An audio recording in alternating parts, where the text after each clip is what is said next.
প্রমাণ করতে পারি যে আমার দলের লোক কোনো খারাপ ব্যবহার করতেছে, মানুষের সাথে চাঁদাবাজি কিংবা নেশা খাচ্ছে, আমরা এগুলো প্রতিবাদ করবো এবং তাকে পরিষ্কার করবো।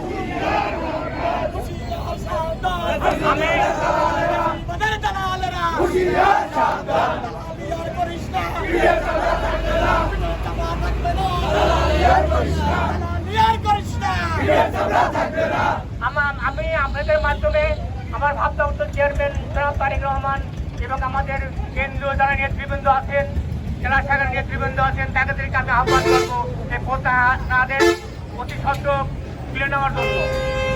আমরা প্রত্যাহারের তুলে না হলে আমাদের সমস্যা, কারণ আমরা মাঠে দিয়ে কাজ করছি, আমাদের কাজের ব্যাহত হয়। কারণ কে নৈশ্বর পদে কে পাবে না, এইলেন মানুষের যদি আমার ঠান্ডায় পড়ে থাকি তাহলে কিন্তু আমাদের রাজনীতিতে আমরা মারিয়ে দেবো।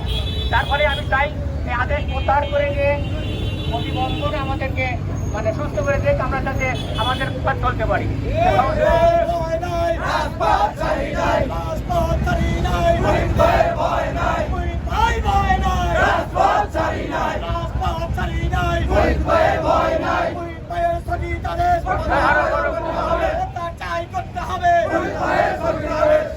আমি আর কিছু বলতে চাই না, আমি সবাইকে আমাদের আজকে মিছিলে অংশগ্রহণ করার জন্য আমি সবাইকে ধন্যবাদ এবং সবাইকে ধন্যবাদ।